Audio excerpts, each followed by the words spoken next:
It's Golden Hour Adventure Time, featuring everyday people doing extraordinary things. From the peaks of victory to the valleys of defeat, these are their stories.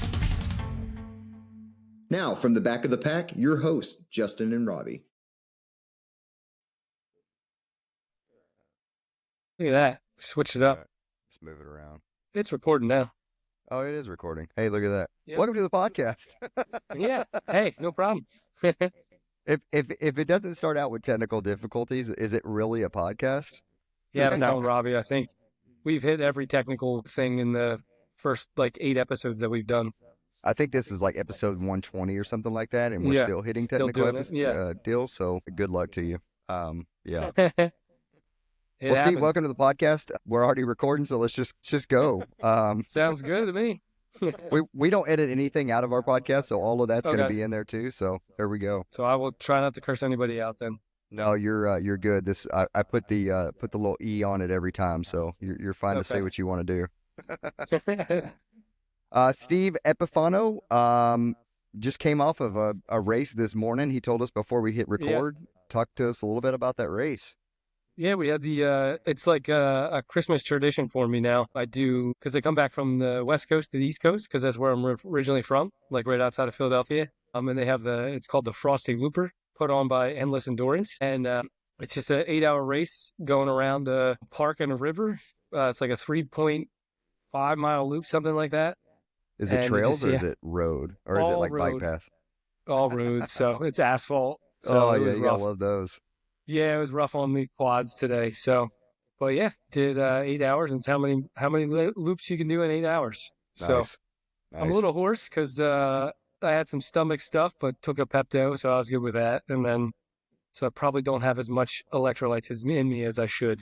Yeah. Okay. All right. Well, we'll keep an eye on you while we're all three coaches here, so we'll keep an eye on each other. So, well, Steve, I really wanted you to come on the podcast and talk about your 3-time Cocodona finish that you've had. I think that's incredible. This is the 5th year they're doing it?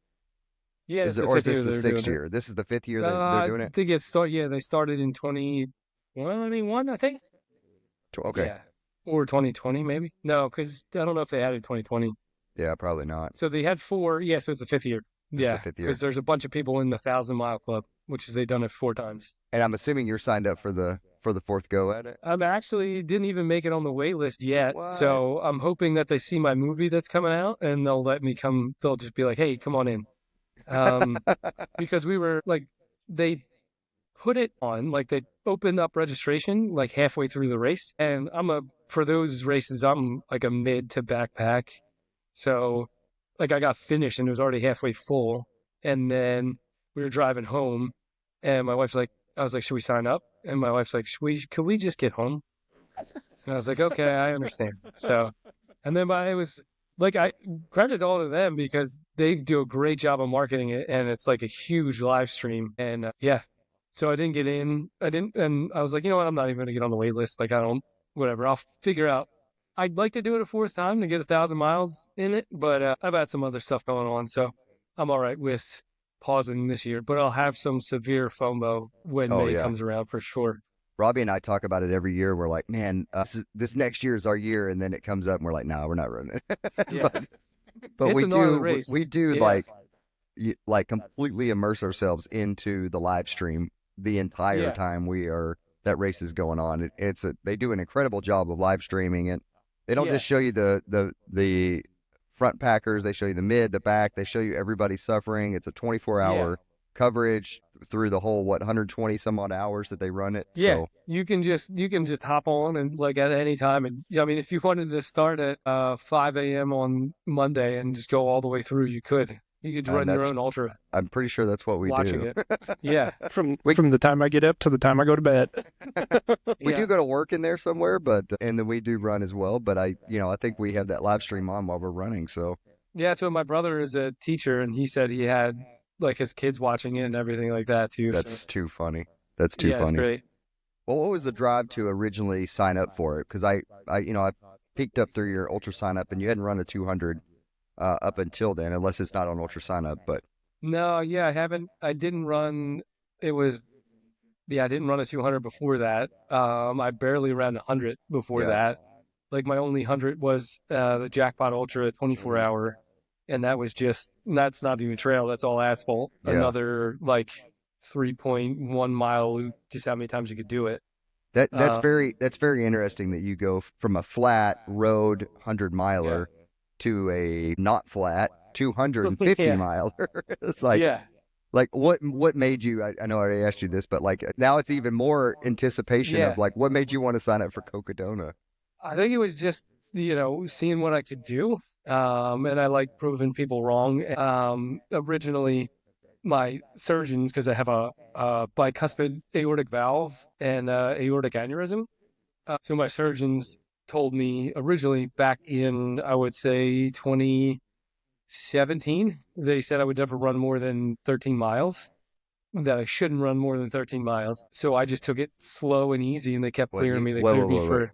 We can't just bypass this whole little thing. Like, now we got to go back. We got to go even further. Like, let's dig deeper into that. Like, you can't just mention that and be like, they told me not to run 13 miles and I'm running 250. Like, let's go back. What happened?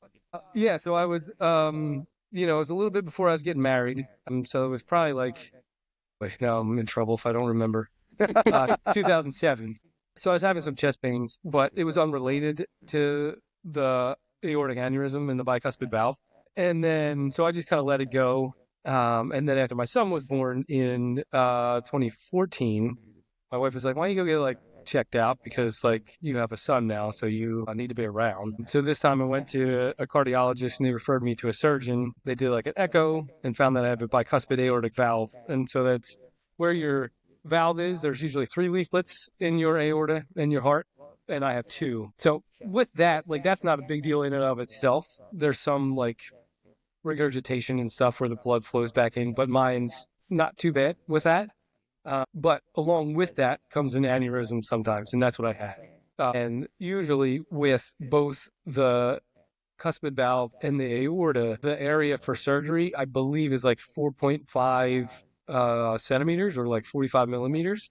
And the original test had me at 4.4 centimeters. So the surgeon made it seem like I was going to be on the table the next week, which was kind of earth-shattering. But then they did a couple other tests, and it's hovering now, a couple of tests where they measure it while your heart beats. So they have a little bit better equipment. So it was at a 4.3, and now with running and everything, it's actually gotten smaller because of how efficient my heart is and everything. So originally they were like, you can't lift anything over 10 pounds. And I just had a baby. It was going to get big, right? So, and then they were also like, you can't do, and I was lifting weights. You can't lift weights because it's whenever you put that Valsalva move, when you bear down and grunt, that's a sudden raise in blood pressure. And that's where you're prone to rupture. And then they're like, you could do light cardio. That's about it. And then I had run in cross country in high school and track in grade school. So I was like, well, can I run?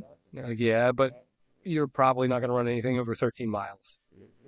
So I was like, okay, let's focus on what I can do instead of what I can't do. And then I just started running. So the cutoff was 13 miles, and I couldn't get my heart rate over 180 for an extended period of time, which is perfect for ultra running. So I just kept it the first couple of years. I did really strict maffetone work and kept it all zone 2, and I was in 120 to 130 pretty much the whole time, which I didn't know then because I wasn't a coach. Just built a huge aerobic base for me. Yeah. So I was doing, they said 13 miles. So I was doing 10 miles a day, with nothing just going borderline with it, huh? Yeah. 13 miles, but let's do 70 miles a week. Yeah, exactly.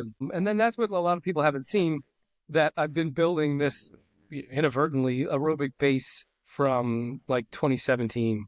So then, that was 2014. And then 2017, they cleared me to go run a half marathon. I did that at the Philly Marathon because I'm from the East Coast.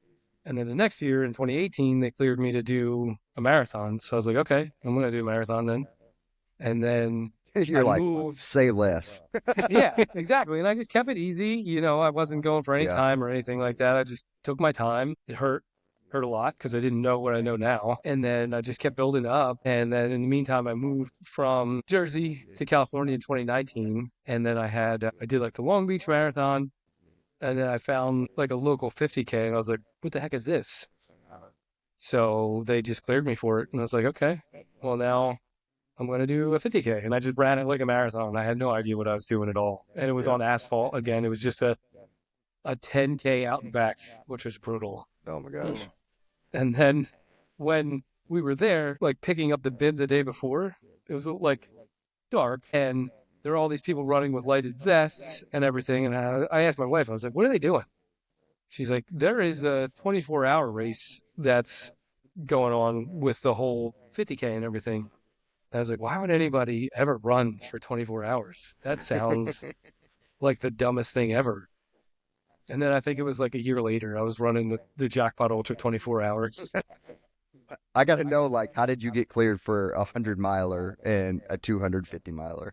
I just they checked me every 3 months, and then every 6 months, and then every year. And I just kept them in the loop. And I was like, hey, I'm keeping my heart rate in like 130. I'm just doing easy miles, or not easy, low effort miles. Yeah. Now that I know that, they're like, yeah, why not? You can go do it, but like stop if you have any pain or anything like that. But it's been, and like I said, I think from doing that and having a big aerobic base, it's just built up a really efficient engine to where the aneurysms kind of slowed down a little bit, which is great. Yeah, no, that is I great. changed a little bit of lifestyle. You know, I don't drink anymore. I try to eat healthy, but I will have a pack of Oreos now and then. You're an ultra runner. I feel like like it's an entire pack. Oh, the entire, like not just the sleeve, but the entire pack. Like the entire pack. I mean, yeah. I feel like that's fair. You're running, the amount of miles you're running a week. I think that's fair. So then, eventually I was like, they told me I wasn't going to run 13 miles, so let's go give this 250 a shot. And I had only run one trail race before that, and that was a 50K. And that kicked my butt. I was severely humbled by that. My first PK, I think I came in third, and I was like, what's everybody talking about? This is ultra running stuff, pretty easy. And then I did a trail race, the Black Mountain Trail in 50K in San Diego. It had like 5,600 feet of elevation gain. And I think I did like 4 hills, and then it just destroyed me. Then I was like, this is why it's so hard. And I think I want to get better at it. So that kind of lit the spark a little bit. And I was like, I sucked really bad at this. How do I get better? For sure. And then 2020 hit, and the USA Track and Field had like their first online coaching. So I was like, I don't know what I'm doing. So if I take coaching for myself, learn how to be a coach, maybe I can help myself. That's really where I started learning how to be a coach, was all for myself. Really, I'd help out people that here and there, friends and family, but I had a really busy job and everything. And then, I just did it for myself. And then I think I did that 50K trail race. I did an unsupported 100K, say unsupported, but my wife supported me. So it was supported that same year. And like, I think I want to do Cocodona. And my wife was like, just sign up for it. I was like, okay. And then that's all history. Yeah. I have a question. What was the stipulation with 13 miles? Why did they pick 13?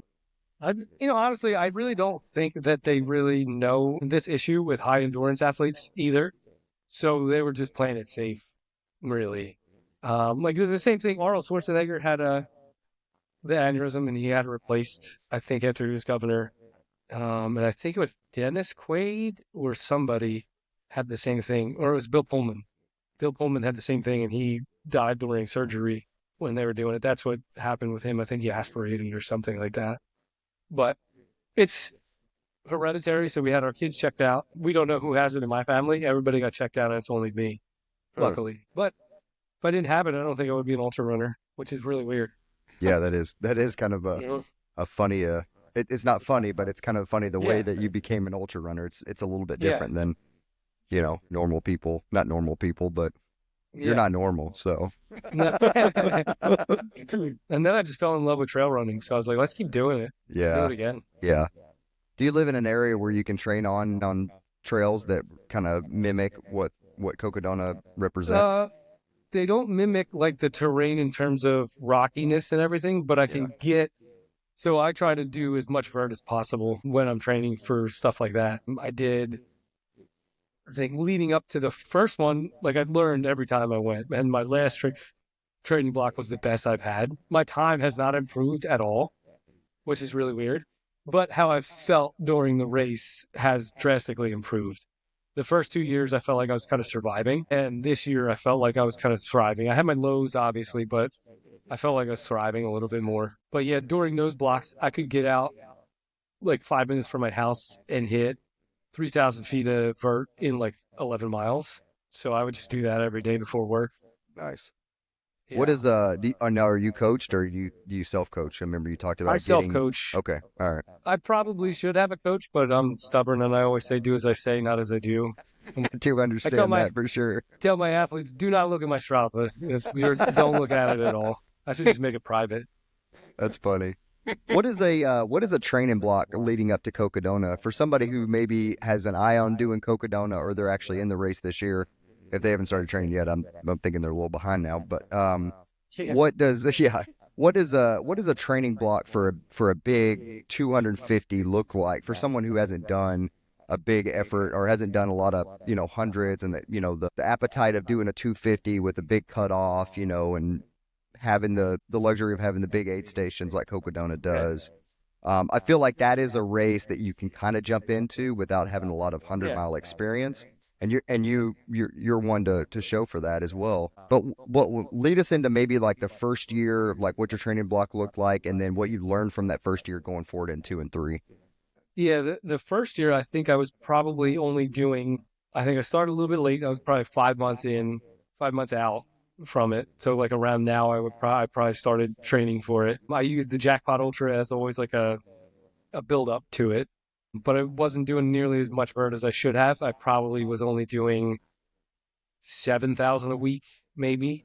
And it's like 42,000 feet of gain. So I didn't mimic the course very well with that or have enough long days on the trail where I did like a 10,000 foot day. So that is why I survived, why I said I was surviving. I didn't heat train very well. Like I just put on shorts and then just went out and did like a couple hoodies and went out and did my training that way. And then the year 2, I upped the vert a little bit. So I was probably doing like 8,000, which helped out a lot. And what did mileage look like in that first year? Yeah. So I think it was probably like 70, 80 miles a week. Okay. I find like I'm usually pretty good if I hover between 60 and 70. And then when I want to push, I do 80.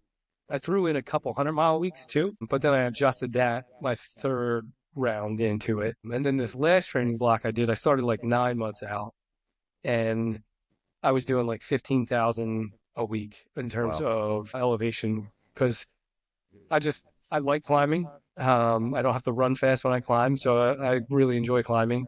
And I would do like 3,000 a day, and then on Saturday would be a big vert day, like anywhere between 6,000 and 7,000 feet.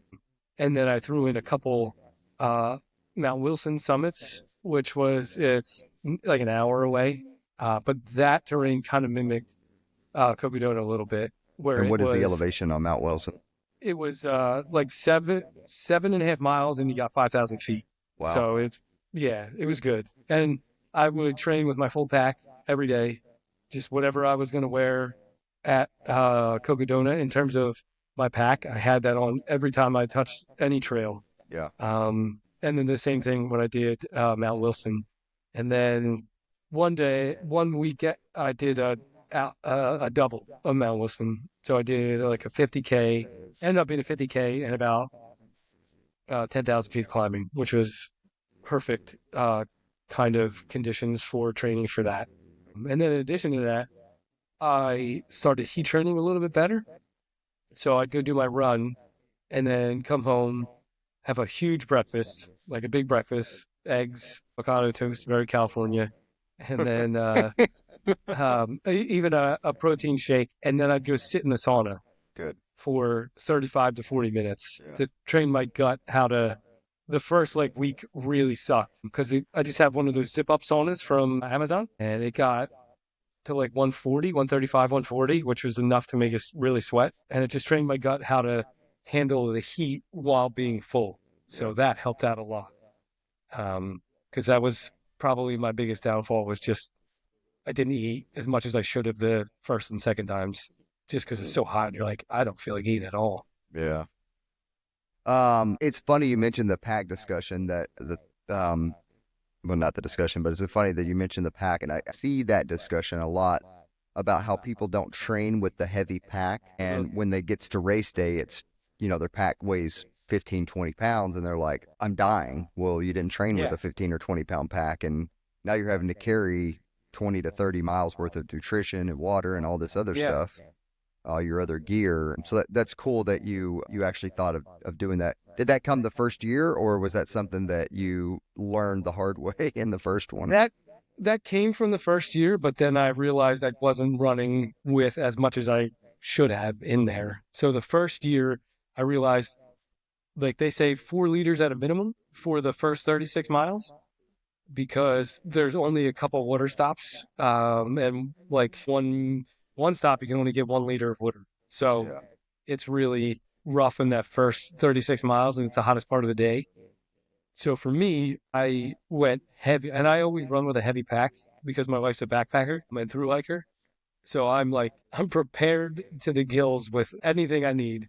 So if somebody's like, oh, I need something, I'm like, oh, I got it, whatever, I'll help you out. I got Pepto, I got whatever you need. But I was carrying 6 liters of water every day just to get used to it. And that's crazy. That got me through it. I still almost ran out of water heading up like Lane Mountain. So that's like the first section, the first 36 miles, but that's one of the toughest parts of the race too, right? Like it's 100% exposed, and it's hot through the heat of the day, and then you got a massive climb in there. Everything just kind of leads up to like a really hard first day. But from what I've been told, if you get past that, like the next sections are they're not easy, but they're easier. Yeah, they're manageable because it's like 10,000 to 11,000 feet of climbing in 36 miles. That's crazy. So you're heading up, and at mile 17, it's like going up Lane Mountain, or maybe it's 27, but so something like that. The fourth of your climb is right there. Right there. It's huge. In 36 miles. That's crazy. Yep. You still have 220 miles to do, and you got a fourth of your climb. And that's where most of the drops occur are at Crown King. Yeah. They said statistically that's where everybody drops, because you get to a 50K, a little bit over 50K, you just did 11,000 feet of climbing, and you're like, oh my God, I have 220 some miles left. I don't know how I'm going to do it. So then if you keep moving and you get past that first day, there's also a sneaky climb going up into the third section that I completely forgot about in the third Cocodona, which I don't know why. I just forgot about it and just beat the crap out of me because I had a really good first day. I got there within 12 hours, in which I really wanted to do. And then I was like, crap, I've completely forgot about this next section, and it destroyed me. You just keep moving. But yeah, if you get through that first day and are able to keep up a really good pace, that's why thru hikers it's a good race for thru hikers. Because if you get past that first day and you can climb well, you're gonna succeed. Yeah. You also mentioned having a big breakfast after you get back from a train run before you jump into the sauna. And I'd like to talk about the heat training as well, but let's jump into the foods discussion a little bit. When running these big races like this, like you're mid to back of the pack, like the majority of people listen to this podcast. Let's just be honest, everybody listens to this podcast. We don't have any elites that listen to this podcast, at least I don't think. But, the mid to back of the pack, you're going to be out there for a lot longer. You're not eating gels on these races. You're eating real food. I mean, you may cycle some gels in here and there, but for the most part, you're probably eating real food. Like, what does the, training your gut, other than you eating it and going to the sauna, like, what does that look like when you're going out and doing a training run? Like, what kind of food are you using? Like, how are you prepping your gut for that? So the first day, because it's so hot, I really just used gels. Okay. So I think I had like 30 gels or something like that the first day, which by the end of it, you're really getting palate fatigue and You're like, I'm just going to throw up from the gels. But What they gels stayed did you down pretty use? well. I used a combination of Spring Energy, right? That's the one. Yeah. Spring, before I knew that they didn't have as many carbs as they said they were. And I use Awesome Sauce. But luckily, Got fooled by the rest of us. Yeah, I swap out with Huma Gel with the added electrolytes in it, which helps out a lot. So I use those. So I would just use those on my training runs too. And then long runs, I would bring in some real food. Like I'm a big fan of soft pretzels. So I would have what's called a pocket pretzel. You just put a soft pretzel in your pocket for later. That's awesome. I love that. And we don't have any in California, and I have my parents from the East Coast ship them out to me. We have a place called Wawa. I don't know if you ever heard of that. Yeah, Wawa. It's a convenience store, and like a half a pretzel is 32 grams of carbs and 400 milligrams of sodium. So I would just eat half a pretzel as I'm rolling through. That and Uncrustables are big. And then whenever I would stop, I would have ramen and instant mashed potatoes, like they come in a little bowl, and my wife just heated up on the jet boil, and man, that stuff is great. I've been trail running almost 6 years, or I've been ultra running almost 6 years now, and I have yet to eat an Uncrustable. They're great. They're perfect. I know. Everybody tells me that, and I just like to this day, I have yet to try one. Not even in just like not running situations, I've yet to try one. I need to jump on the train. Like 210 calories. I think like 25 to 30 grams of carbs. Nice. So it works out pretty good, and they sit pretty decent on your stomach. Yeah. But the only thing, sometimes peanut butter repeats a little bit, and you're like, oh, I'm just tasting peanut butter the rest of the day, which kind of sucks. I just burp it up for like the next 20 miles. Anytime my I have last a pickle race, on I the had trail a fried too, peanut butter thing. jelly sandwich, and it was like amazing going down, but then I just regretted it for the next like 6-7 miles. But yeah, that's why I always thought it was have a grilled Tums. cheese. But even Tums. I had Tums, and I didn't even think, like, you know how it is when you're trail running and you're in a race, and like your mind just doesn't think like, man, I have such bad heartburn. Like, I wish there was something that I had in my pack that was right here that's handy that I could just, take 2 of real quick and be done with it. But yeah, you forget about that thing. So yeah.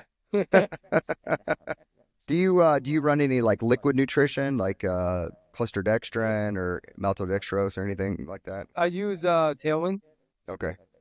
So I use 2 scoops of Tailwind instead of 3 in like a 20-ounce bottle. So that gets me like 50 grams of carbs. But I try to do like half a bottle an hour, because I found for me, if I take any more than like a full bottle, like if I take more than a half a bottle, I start having stomach emptying issues, and I'm not able to digest the rest of the carbs. Yeah. Like even this morning, I was trying to stick to that, and I still had some stomach issues, and it was cold out, so it was weird. So just trying to find the right mix of sodium, carbs, and calories like everybody else. It's always, and what you think works one race, you could try the next race, and you're like, well, that doesn't work anymore. That's weird. What happened? Even in training, like I've noticed, like training it works, and then racing it doesn't. It's like, that's so aggravating. Yeah. So you ran 3 Cocodonas. This last year was you said it was your best year. And you contributed that to like kind of just like systematic training and heat training, gut training, all the above. Did your time improve on this one? No, I think it's just, I'm always been around like 116. I think that's, for whatever reason, that's my magic number. I think like I said, I'm not elite, so I'm not doing any bump and runs in any aid stations except for any one that my crew is at. I'm stopping, I'm taking a nap. Okay. So I probably slept more than I should have, but I don't feel like doing a death march. And if I do a death march, I'm doing like a 10-minute nap on the trail anyway. So why not just take care of it when I can be comfortable? What does the sleep look like for you? What is that? So I'd eat, and then I'd take like a half hour, 45-minute nap. And that kind of kept me rolling throughout the race. And that really kind of just like brings you back to life. And then if I cut that down, then I'm sure I'd be able to do a little bit better. Why? Like, I'm not going to try to win it. So like, nobody asked me my splits really. No. So it's like, did you finish? Yeah. They're like, well, how long would it take you? About 4 days, whatever. That just is so mind blowing to people who don't do this sport that it took you 4 days to go to, to do a running event. Yeah. And most people just think of a marathon, it's a morning. And then like, I was out there for 4 days. It's no big deal. Yeah. In the middle of nowhere where you can't talk to anybody, which is great. Did you use pacers? No, I didn't use any. I had just had my wife Katie as my crew chief, and I didn't use any pacers any of the 3 times. Wow, I'm that's impressive. not against. Yeah, I'm not against pacers. Like, I like them. I just find for me, I can't. I'm sure it would have kept me awake on the trail and not going off course, but I find I can't. I don't want to manage another personality when I'm out there. And I found a lot of pacers, they'll blow their athlete up.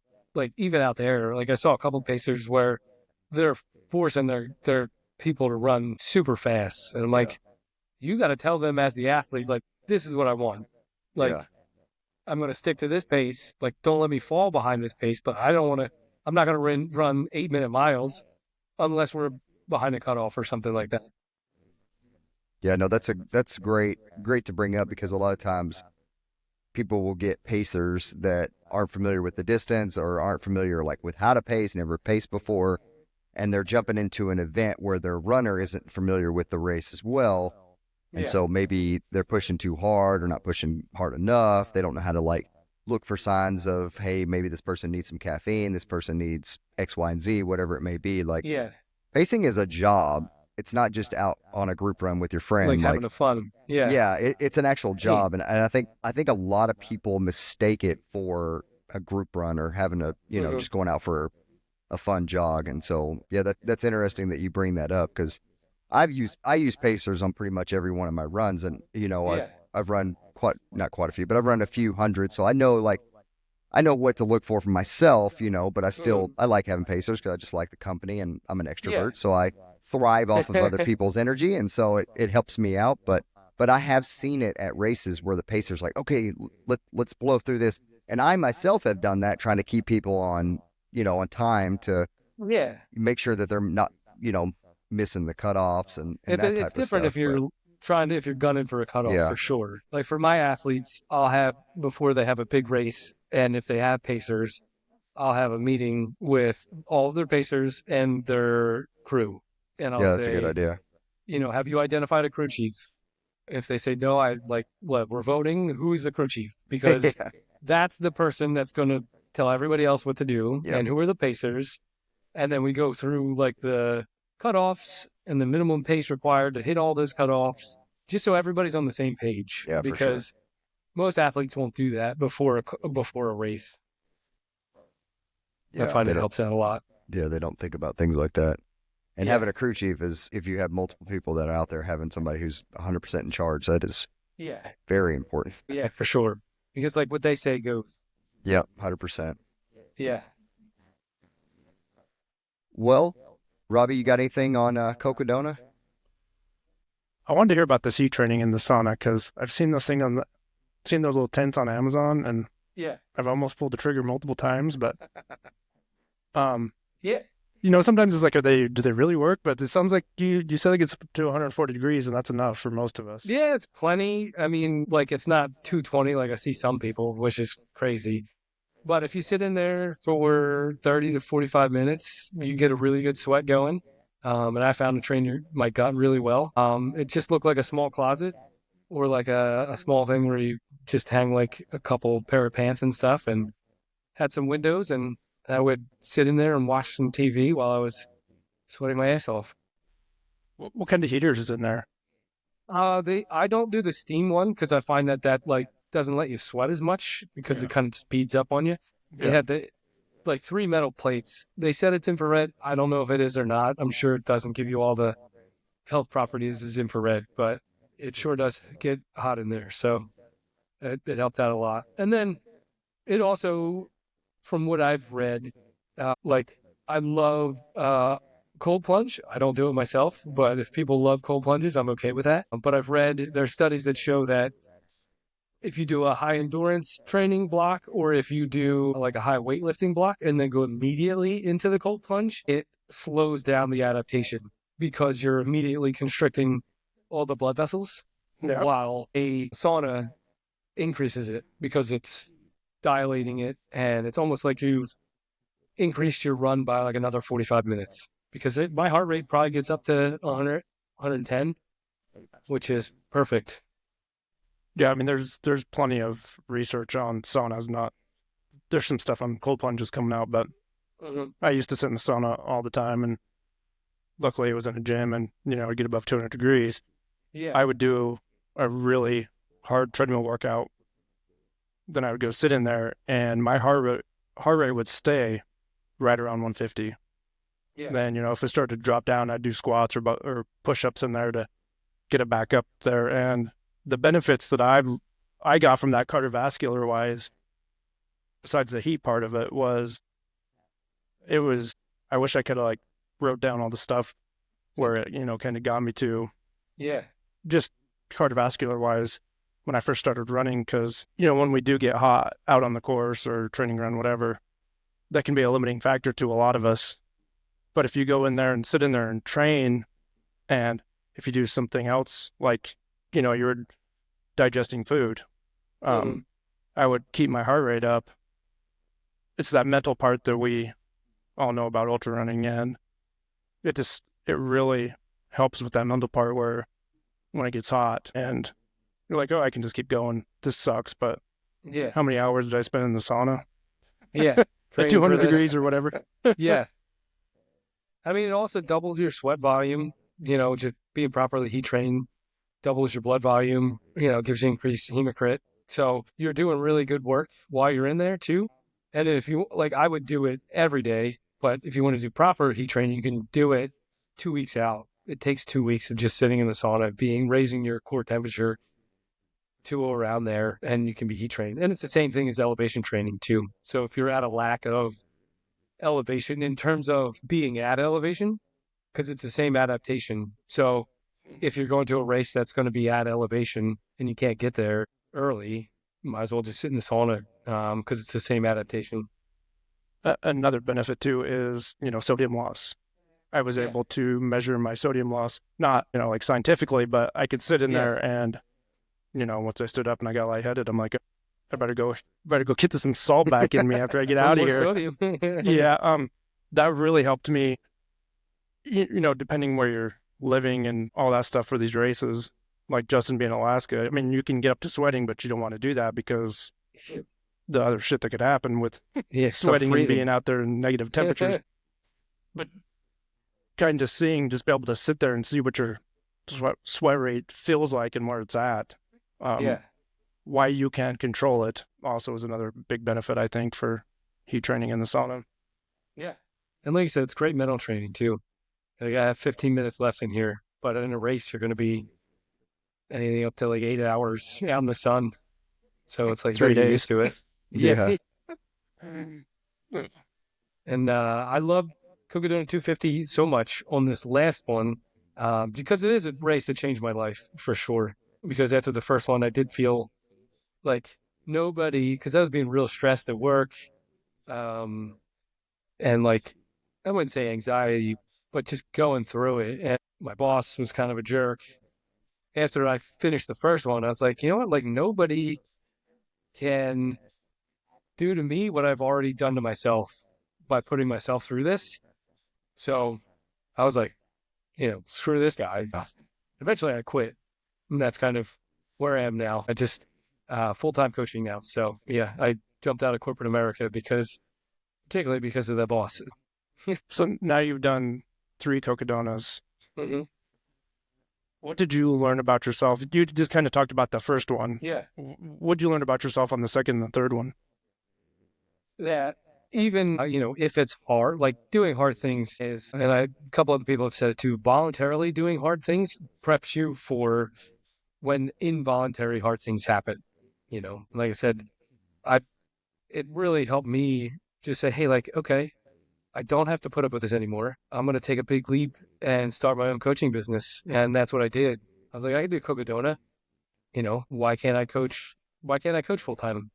And that's really what it's been. That's really what it showed me about me. And I think it makes me a better husband, a better brother, son, father, all that stuff. Just being able to do that. And I like showing my kids that hard things are okay to do, and it's okay to feel feel uncomfortable at times. It's just a part of life. You're going to feel uncomfortable. So you might as well do it to yourself so you're prepped for when something random happens and you're forced to be uncomfortable.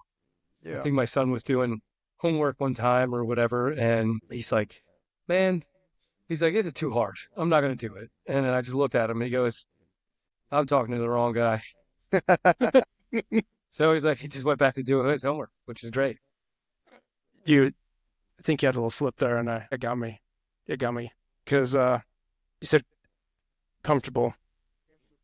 Like, we feel comfortable now in uncomfortable situations that we put ourselves in. And when you said comfortable, I'm like, it was a little bit of a slip, but I totally get it because it made me think, because now we put ourselves in these so-called uncomfortable situations. But I could think we all three could agree that most of the time we're comfortable. Yeah. There's times we're not, of course. Yeah. But it's just a weird thought that I had, because, when we all talk to our friends or family and tell them what we do, just like, took you, 4 days to do Cocodona. They're like, why would you want to go out there and suffer like that? And a lot of times I tell people that's my spot where I'm feel the best. That's where I can go be free. No distractions. 100%. It gets hard, and I have to work through it. And you always come out the other side a better person. Yeah. It's the only time I'm 100% present. Like, nothing else exists when I'm on the trail, on a race. It's the best. You're just 100% focusing on the next step. And you have to. And it's not like you could check out with road running. Like today, I checked out a couple times because it was just a loop there was no routes, no nothing. If you check out on the trail, you're going to fall on your face. So you have to pay attention 100% of the time, 100%. which is awesome. Yeah. Yeah. Do you think us endurance runners often become comfortable in the uncomfortable? We do, you mentioned that you jut out the house every morning and do your 11-mile 3,000. Do you think that you've become comfortable with that, and so that's kind of what you're used to, and you just do it often, and rather than like forcing yourself to go do something different and maybe like making yourself a bit uncomfortable? Yeah, I mean, that could be, but I mean, I get it's convenient, and you got family. I understand that part of it, but there are days when you're like, I don't feel like doing this at all because it's going to suck. It's going to hurt.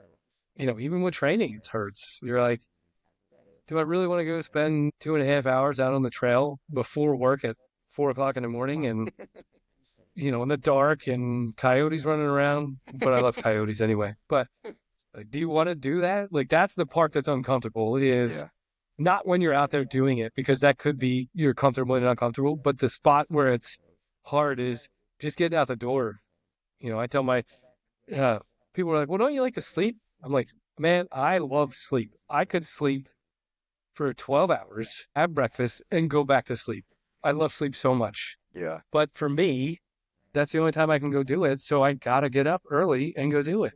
And that's the uncomfortable part for me, is just like getting up and doing it when, doesn't feel good doing it. Yeah, for sure. Yeah, I'm kind of in the same predicament. Like I could, I get up early in the morning. I get up at 4 and go run myself. But it's, it's negative right now. I think it's negative 22 outside. And so like the amount of layers that I got to put on to go out there, and, it dumped like 15 inches over the last 72 hours or something like that. That's just it wasn't unfathomable. Negative 22 then, but it has dropped since it stopped snowing. But I have a really nice treadmill in my garage. And so I find myself getting comfortable and I wear shorts and a t-shirt and just jump on the treadmill. As opposed to layering up and going outside. I mean, I don't know. I'm still putting in the miles. I'm just doing them a different way. Yeah. But I find myself, sometimes I'm like, man, I'm kind of in like I wouldn't say a rut, because I'm still putting in the miles, but I'm just kind of like, I'm doing this. I'm doing the treadmill thing versus going outside and some good training. I go outside on the weekends, but I have other excuses of why I don't go outside too. I mean, the negative 22, that's a fair one, I think. Like, I feel like cold. There's been warnings about like not running at under 0, but negative 22 is pretty nice. Yeah, I think they tell you that like anything like lower than 5 degrees can, have damaging effects. Yeah.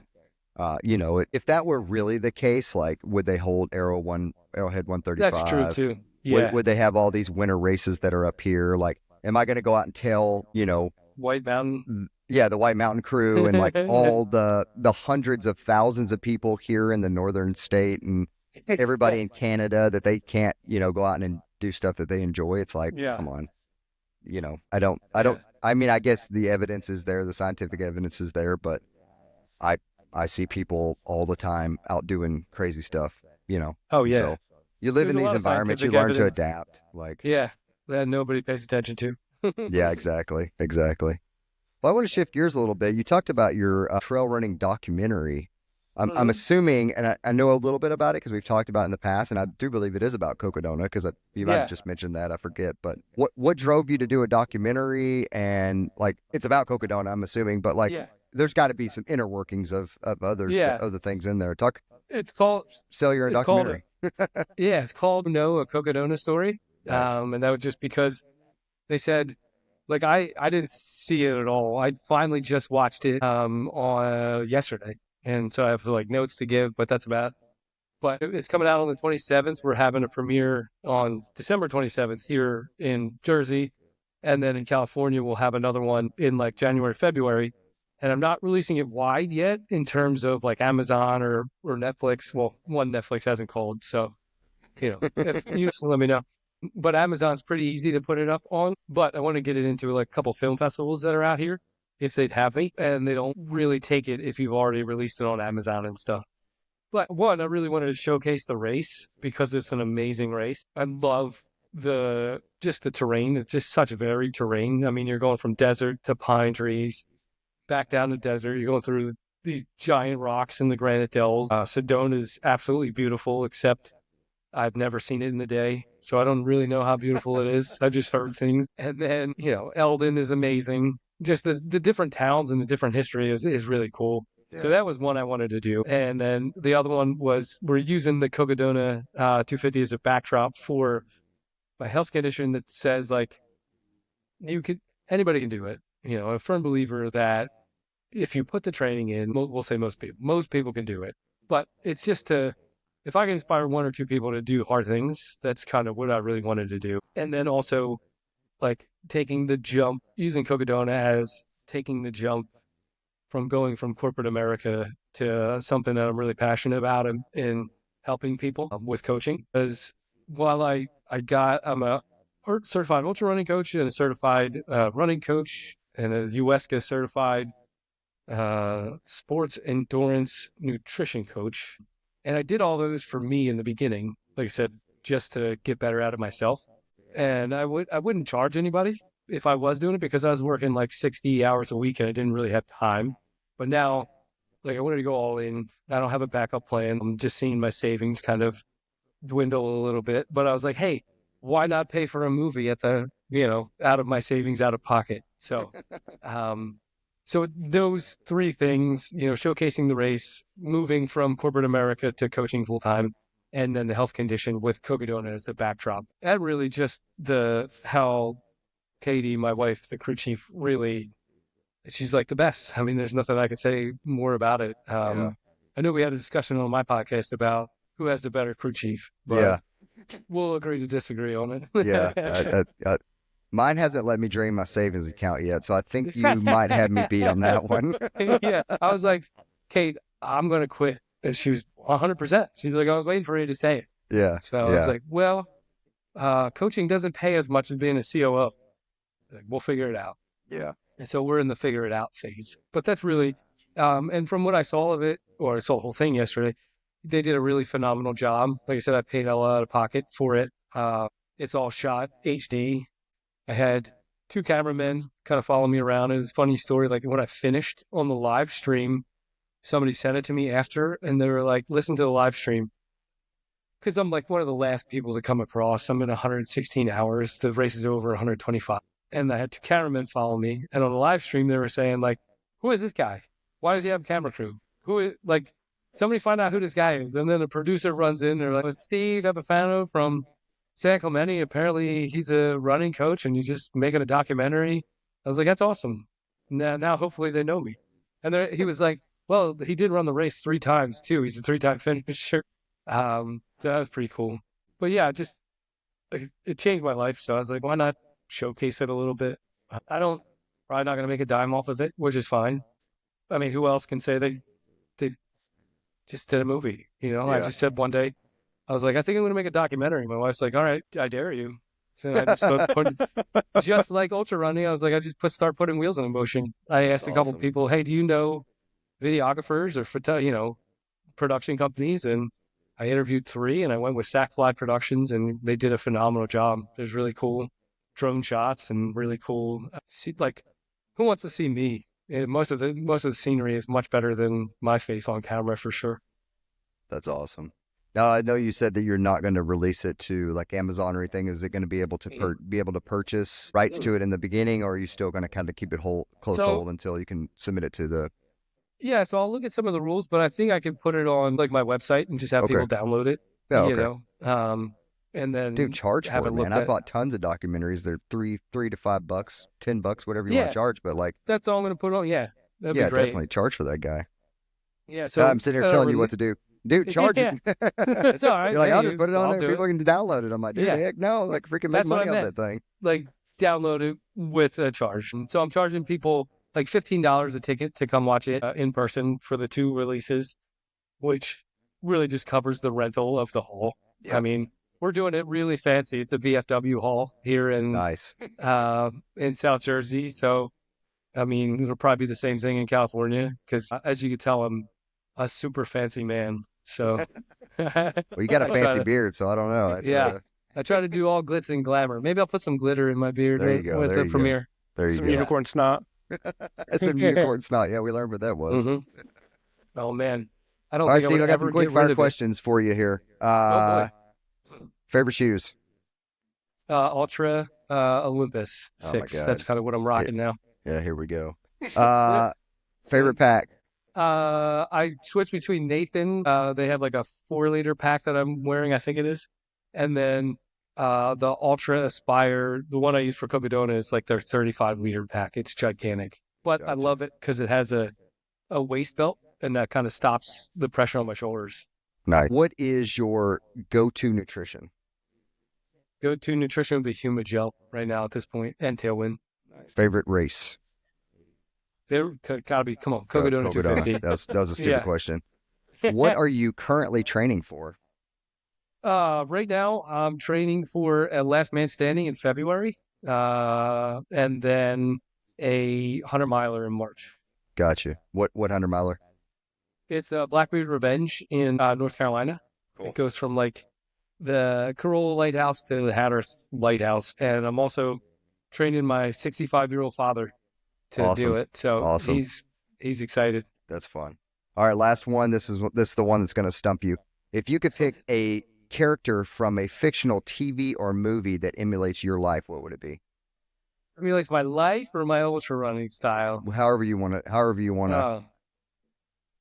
I would probably have to say Eeyore because everybody, like I always say, my spirit animal is a pack mule, while other, like the guys I run with are like thoroughbreds, and I'm just a pack mule just sitting there. Love it.